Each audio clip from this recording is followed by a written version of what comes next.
2026년 새해 첫 주일이 되었습니다. 우리 하나님의 은혜가 우리 모든 성도님들과 가정에가 삶에 부어지기를 주님의 이름으로 축복합니다. 우리 옆에 계신 분들과 인사 나눕시다. 새해 하나님 은혜 더 많이 받으십시오. 새해 하나님의 은혜 더 많이 더 풍성히 받으시기를 바랍니다. 한 번 더 인사하겠습니다. 사랑합니다. 축복합니다. 사랑합니다. 축복합니다. 사랑합니다. 축복합니다. 하나님의 은혜와 사랑이 2026년도에도 여러분의 가정과 삶과 자녀들 위해 풍성하게 부어지기를 주님의 이름으로 축복합니다. 2026년의 새해 첫 주일 아침이 밝았습니다. 오늘 올 한 해 여러분의 가정과 일터 위에 그리고 여러분의 자녀들 위에 하나님의 형통케 하신 은혜가 가득하시기를 주님의 이름으로 축원합니다. 여러분은 올 한 해 하나님께 어떤 복을 구하면서 새해를 시작하고 계십니까? 성도들하고 이야기를 나누다 보면 이런 이야기들을 하십니다. 올해는 좀 평안했으면 좋겠습니다. 올해는 좀 더 건강해졌으면 좋겠습니다. 올해는 막힌 문들이 조금 열렸으면 좋겠습니다. 참 귀하고 또 절실한 기도의 제목일 것입니다. 성경에도 하나님의 복을 간절히 구하는 인물들이 있습니다. 그 중에도 대표적인 인물 하나는 야곱입니다. 야곱은 참 복을 좋아하는 사람이죠. 장자의 복을 얻기 위해서 형 에셀을 속이고 아버지 이삭을 속일 만큼 복을 사모했던 사람이기도 합니다. 그가 고국으로 돌아오는 야복강 나루터에서 하나님의 사자와 밤새 씨름하면서 했던 말이 있었습니다. 내게 축복하지 아니하면 가게 하지 않겠습니다. 가시려거든 반드시 나를 축복하고 가십시오. 절대 안 보내줄 겁니다. 여러분, 그때 야곱이 원했던 복은 무엇이었을까요? 고상하고 영적인 복이었을까요? 아니었죠. 지금 당장 형 에서의 군대 400명이 지금 야곱을 향해 다가오고 있는 상황이에요. 이때 야곱이 요구했던 복은 제발 저 좀 살려주세요. 저와 제 처자식과 내 모든 소유를 지켜주세요. 이런 처절한 생존의 몸부림이었습니다. 어찌 보면 우리의 인생에 하나님을 향하여 엎드려 비는 복이, 주님, 올해는 반드시 우리 자녀의 취업의 문이 열리게 해주세요. 올해는 내 몸에 질병이 떠나가게 해주세요. 올해는 우리 사업장의 여러 가지 위기들이 다 해결되게 해주세요. 이런 기도를 하나님 앞에 드리는 모습과 같다 할 수 있습니다. 근데 여러분, 이게 잘못된 기도는 아니에요. 정말 솔직한 아주 인간적인 기도죠. 우리는 이런 기도도 해야 합니다. 구해서 받을 수 있다면 받아야 되기 때문이죠. 그런데 중요한 것은 하나님이 어떻게 응답하시느냐예요. 야곱은 자신의 생존을 위해서 부르짖었지만 하나님의 응답은 야곱의 기대와는 좀 달랐습니다. 하나님께서는 에서를 다른 길로 돌려보내지 않으셨어요. 혹은 천군과 천사를 보내서 에서의 군대를 막아주시지도 않았어요. 대신 누구도 생각하지 못한 일을 하세요. 야곱의 이름을 바꿔주십니다. 하나님께서 왜 갑자기 이름을 바꾸실까요? 의미가 있겠죠. 지금 에서의 군대를 막거나 피하는 것보다 더 근본적이고 중요한 일이 야곱의 이름이 바뀌는 일이라는 거예요. 정확히 말한다면 야곱의 인생 자체가 바뀌어야 된다는 얘기예요. 너는 이제 내 꾀로 살던 야곱의 삶을 이제는 그만둬야 된다는 거예요. 이제는 하나님의 통치를 받는 이스라엘로 살아라는 거예요. 여러분, 이스라엘의 뜻이 뭡니까? 하나님이 다스리신다라는 뜻이에요. 더 이상 속이고 빼앗고 네 인간적인 계산으로 살아가려던 그 모든 삶을 내려놓고 너는 하나님의 다스림을 따르는 순종의 사람으로 변화되는 것이 더 급선무다, 그 말인 거예요. 내가 볼 때는 지금 이 문제가 해결되는 게 최고 복 같지만 하나님이 보실 때는 그건 진짜 복이 아니라는 거죠. 하나님 보실 때 진짜 복은 자신의 힘의 근원인 환도뼈가 위골되는 그러한 상황 속에서도 하나님 앞에 완전히 굴복하고 그분을 대면하여서 하나님의 인도함을 받는 새 사람이 되는 것, 그게 진짜 복이라고 보신 겁니다. 여러분, 우리도 마찬가지겠죠. 그냥 당장 내 삶의 형편이 좀 나아지는 것, 그런 정도의 복의 수준에 머물러서는 안 될 겁니다. 때로는 그런 복도 우리가 받아 누리지만 언제까지나 그 수준에만 머물러서는 안 된다는 거죠. 오늘 우리는 예수님을 닮아서 정말 하나님께서 이끄시는 대로 살기로 결단해야 한다는 거예요. 야곱이 야복강 나루터, 그곳 이름을 브니엘이라 부르는데 하나님의 얼굴이란 뜻이죠. 하나님의 얼굴을 대하여 받은 은혜, 진정으로 하나님이 주시고자 해서 받게 된 그 복, 그것을 오늘 우리도 받아 누려야 할 줄로 믿습니다. 오늘 말씀을 통해 우리가 도달해야 될 그 성숙의 자리가 어딘지 오늘 깨닫는 은혜가 임하기를 주님의 이름으로 축원합니다. 첫 번째로요, 우리 인생의 유일한 목표를 우리 예수님께 두시는 성도님들이 되시기를 바랍니다. 에베소서 4장 13절의 말씀을 같이 읽어보겠습니다. 우리가 다 하나님의 아들을 믿는 것과 아는 일에 하나가 되어 온전한 사람을 이루어 그리스도의 장성한 분량이 충만한 데까지 이르리니. 여러분, 우리가 신앙생활하면서 우리를 자신에게 끊임없이 질문해야 되는 게 있습니다. 나는 왜 예수님을 닮아야 하는가? 왜 그것이 내 인생의 목표가 되어야 하는가? 우린 이 질문을 해야 돼요. 이 질문에 답을 얻어야 우리가 인생의 바른 길로 갈 수가 있는 거예요. 왜 예수님을 닮아야 하느냐? 왜 그게 인생의 목표가 되어야 되느냐? 첫째로 그것이 하나님이 우리를 만드신 원래의 설계도예요. 설계도를 만드는 건 뭐예요? 그대로 하기 위해서잖아요. 우리를 만드신 이유도 바로 예수님을 닮도록 우리를 설계하셨다는 거예요.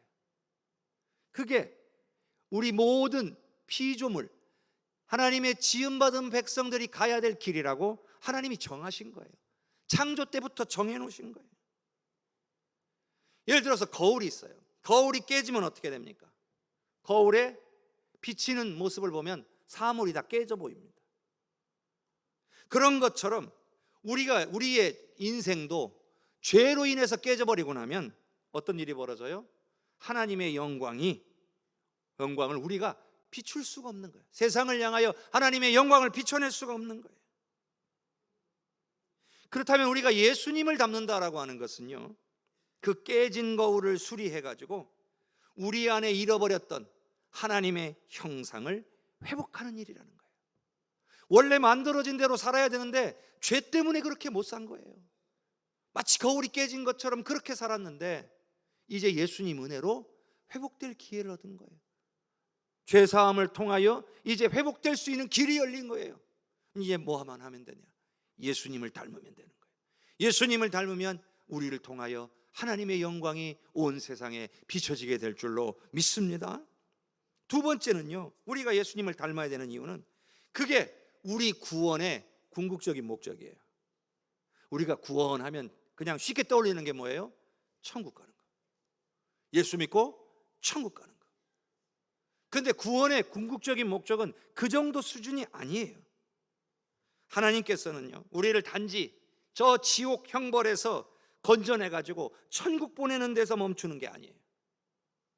오늘 우리를 구원하신 목적은 오늘 우리를 하나님의 자녀로, 예수님과 똑 닮은 하나님의 자녀로 만드시는데 그 목적이 있다는 거예요. 그게 구원의 목적이에요.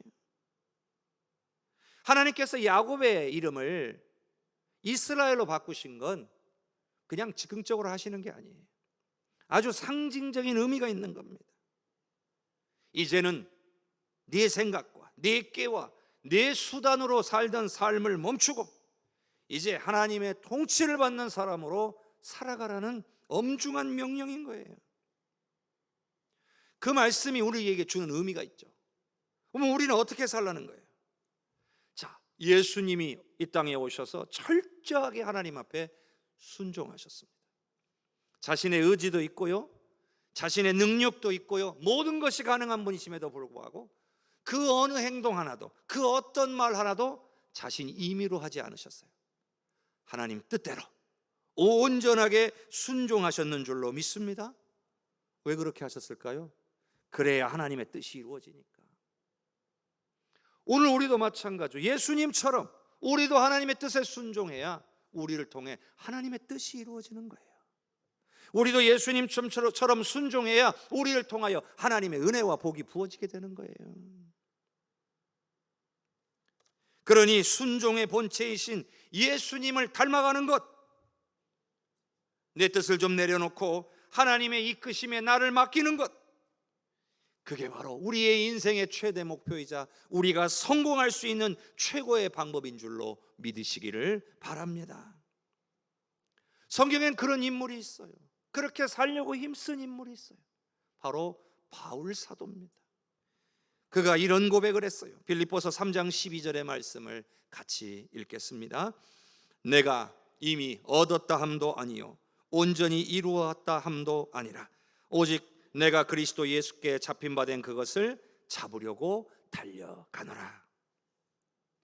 바울 사도가 여기서 중요하게 강조하는 게 뭐냐면요, 방향이에요. 방향. 제가 종종 말씀드린 것처럼 방향. 바울 사도는요, 자신이 이미 완벽하게 예수님 닮았다라고 자랑하지 않습니다. 오히려 그는 죽는 순간까지 나는 아직 부족하다, 나는 계속 달려가고 있다, 이런 고백을 했다는 사실이에요. 여러분, 우리에게 지금 내가 얼마나 거룩한가, 이게 중요한 게 아니에요. 물론 그게 중요하지 않다는 말도 아니에요. 중요하지만 이보다 더 중요한 게 있다는 말이에요. 그게 뭐냐면 지금 내 인생이 어디를 향해 가고 있는가. 여러분, 이걸 잃어버리게 되면요 큰일 납니다. 우리의 방향이 그래서 중요하다는 거예요.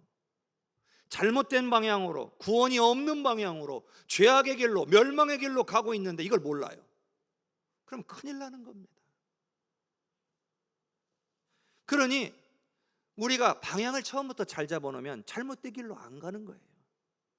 내가 원하는 복, 내가 원하는 성공, 내가 원하는 목적지를 향해 가던 발걸음을 잠깐 멈춰야 돼요. 지금 이 길이 맞나 확인을 해야 돼요. 그리고 우리는 그 앞에서 나를 구원하시며 내 안에 임하여 계신 주님의 인도하심에 우리의 생각과 우리의 시선을 딱 고정해야 돼요. 하나님, 이 길이 맞습니까? 하나님의 길을 보여주십시오. 그리고 우리는 그 방향을 향해 가야 잘못된 길로 가지 아니하는 줄로 믿습니다. 또 얼마나 빨리 가느냐는 중요하지 않아요. 중요한 것은 오늘 내가 예수님을 닮아서 우리 하나님이 이끄시는 방향으로 오늘 내가 단 한 걸음이라도 내딛었는가, 이게 중요하다는 말이에요. 적어도 더디 가는 것 같이 보여도 방향이 바르게 되어 있으니 언젠가는 도착하게 돼 있는 거예요.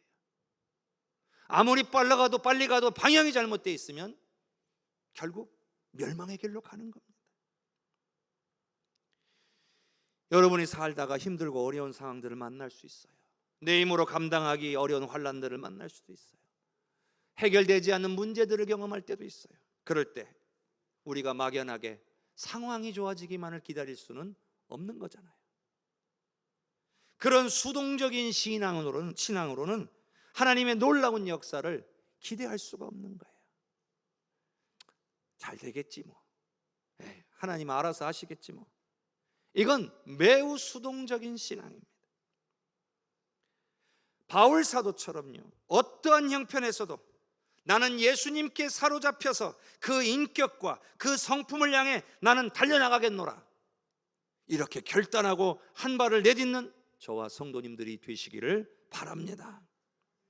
두 번째로는요, 예수님을 닮은 제자는요, 어린아이, 영적인 어린아이의 자리를 벗어나서 성숙한 자리로 나아가야 한다는 거예요. 자, 에베소서 4장 14절을 함께 읽어보겠습니다. 이는 우리가 이제부터 어린아이가 되지 아니하여 사람의 속임수와 간사한 유혹에 빠져 온갖 교훈의 풍조에 밀려 요동하지 않게 하려 함이라. 여러분, 예수님 닮는 건요, 그냥 인격 수양이 아니에요. 우리가 예수님을 닮는다는 건요, 우리의 머리가 되시는 주님의 통치 앞에 내 성격, 내 감정, 이거 완전히 복종시키는 영적인 훈련이에요.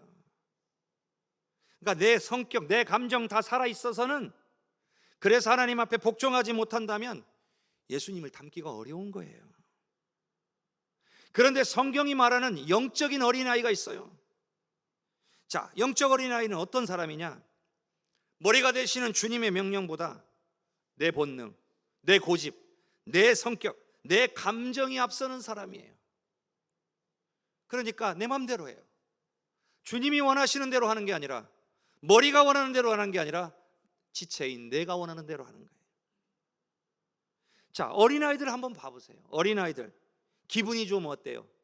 세상을 다 가진 것처럼 해맑게 웃어댑니다. 그런데 조금만 마음에 안 들면 어떻게 돼요? 뒤집어집니다. 막 땅바닥에 누워가지고 막 온 바닥을 쓸어가면서 막 울부짖어 댑니다. 그게 어린아이들이에요. 근데 여기 계신 분들 그렇게 하시는 분 계십니까? 아무도 없죠. 여러분도 마음에 안 든다고 막 땅바닥에 누워가지고 막 울면서 막 허공을 향해 손을 막 흔들어 댑니까? 안 하시죠. 왜요? 어린아이가 아니니까. 근데 신앙적으로도 이 얘기가 적용이 된다는 거예요. 수십 년의 신앙생활을 해왔어요. 그런데 여전히 내 감정과 내 기분에 따라서 예배가 흔들릴 때가 있어요. 오늘 내 좀 기분 나쁘다고 예배를 안 드려. 이건 뭐예요? 또 누가 나를 좀 안 알아준다고 봉사하다가 헌신의 자리를 탁 박차고 나가버리는 거예요. 이건 여전히 나는 영적인 어린아이에 머문다는 뜻인 거예요. 자, 우리가 생리학적으로요, 뇌의 명령을 듣지 않고 손발이 제멋대로 움직이면 어떻게 돼요? 몸 전체가 곤란해집니다. 고통에 빠지게 돼요. 교회라는 공동체는 예수님이 머리잖아요. 우리는 지체고요. 근데 주님의 성품을 우리가 거스르게 되면 그 고집은 우리 자신도 힘들게 하고 우리 모인 교회 공동체도 힘들게 하는 거예요. 여러분, 교회가 하나 되는 방법은 딱 한 가지예요. 머리이신 주님의 뜻대로 모두가 순종하면 돼요. 그런데 내 생각, 내 마음을 다 한 사람 한 사람이 전부 주장하면 어떻게 되겠어요? 하나 될 수가 없어요. 우리끼리 모여가지고 의기투합해가지고 하나 될 수 있을 것 같으세요? 절대로 안 됩니다. 유일하게 하나 될 수 있는 방법은 머리의 명령을 따르는, 절대적으로 머리의 명령을 따르는 것 외에는 방법이 없는 거예요.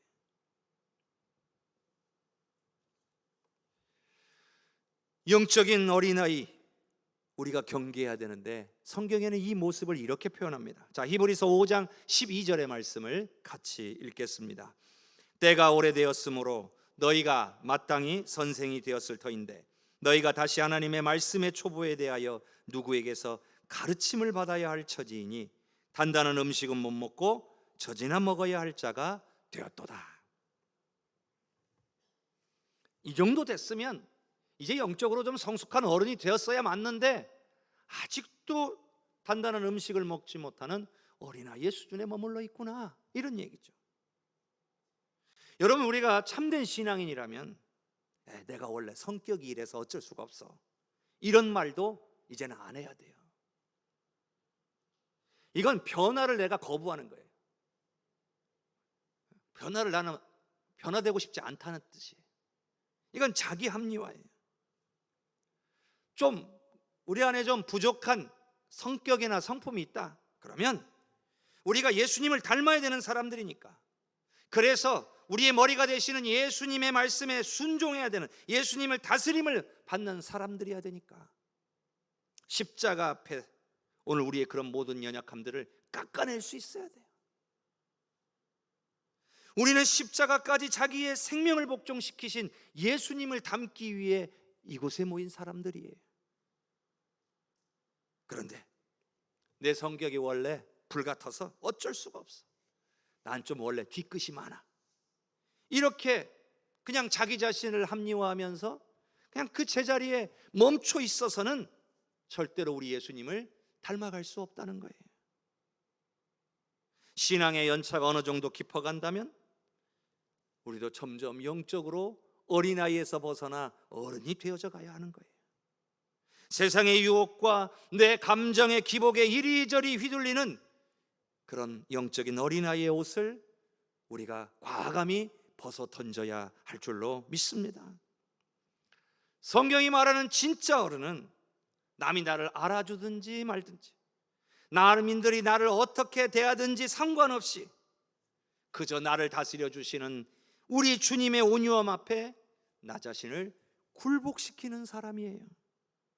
상황이 어려워도 주님의 자리를 지키는 사람, 내 기분이 나빠도 교회의 덕을 세우는 사람, 바로 그가 예수님을 닮은 성숙한 사람입니다.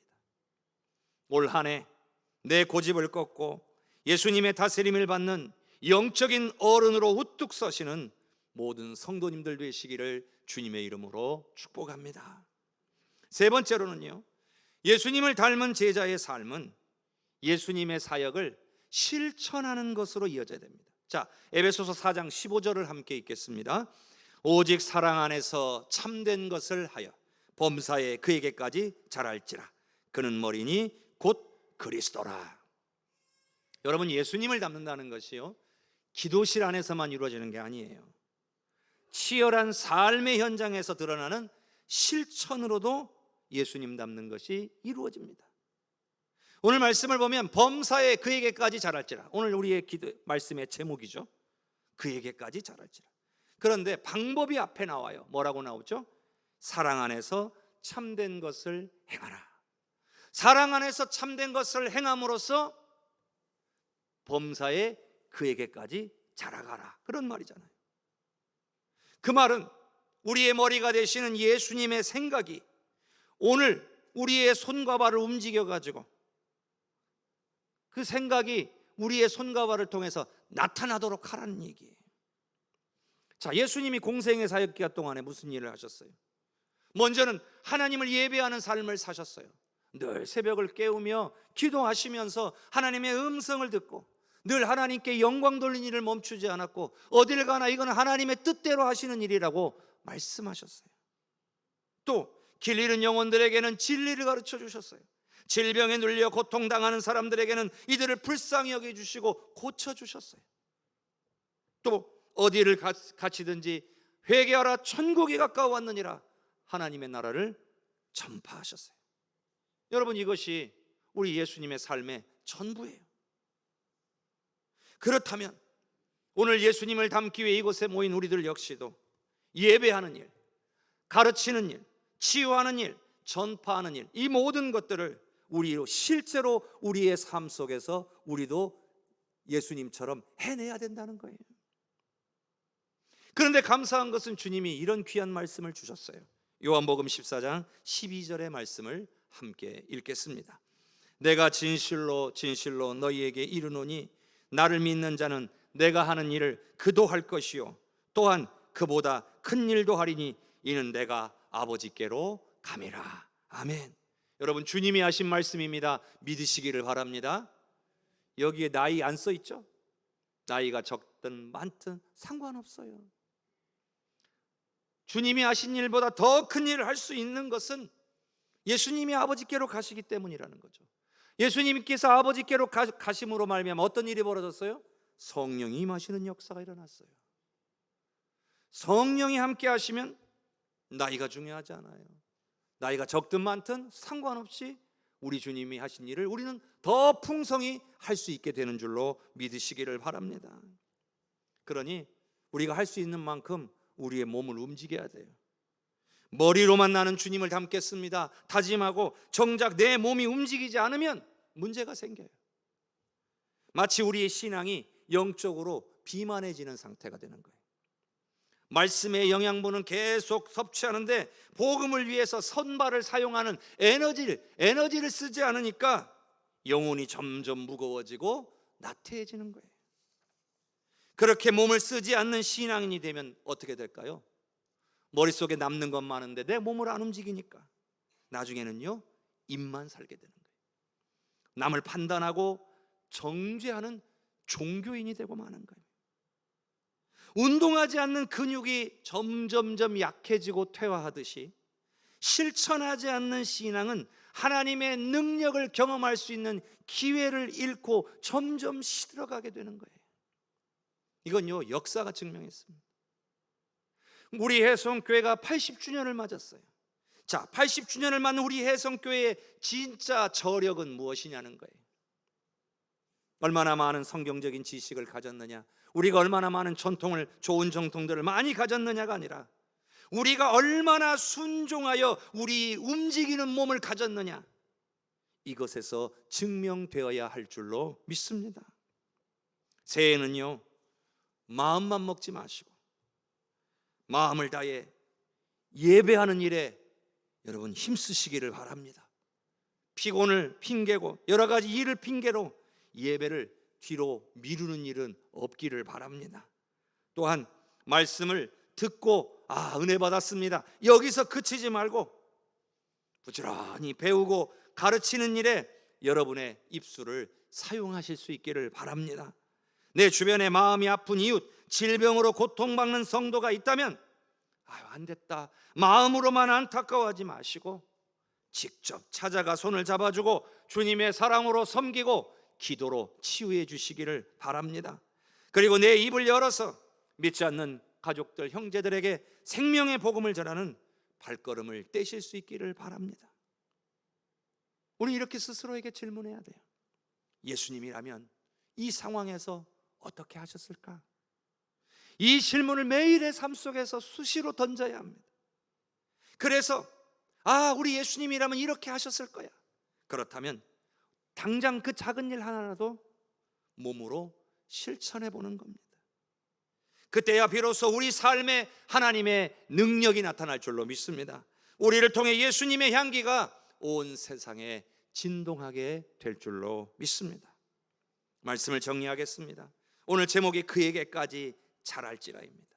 이것은 주님의 준엄한 명령이면서 동시에 우리의 인생에 있어서 가장 영광스러운 목표이고 방향입니다.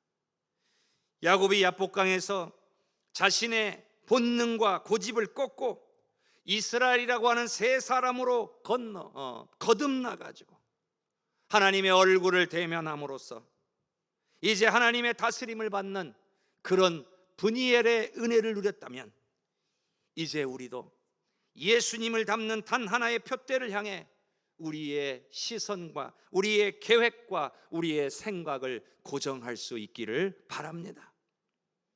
여러분의 주변의 상황이 바뀌기만을 기다리지 마십시오. 내가 변해야 상황을 이길 수 있는 힘과 능력이 생길 줄로 믿습니다. 내일부터 5일간 우리는 특별 새벽 기도회를 진행할 겁니다. 그 기간 동안 우리가 어떻게 예배하고 배우고 섬기고 전파하며 구체적으로 예수님을 닮아갈 것인가, 어떻게 닮아갈 것인가 확인해보는 소중한 시간이 될 것입니다. 2026년 새해 내 형편이 나아지는 것보다 내가 변화되기를 갈망하면서 우리 하나님이 이끌어 주시기를 원하는 방향으로 힘차게 전진해 나가시기를 바랍니다. 그리스도의 장성한 분량에 충만한 데까지 이르는 모든 성도님들 되시기를 주님의 이름으로 간절히 축원합니다.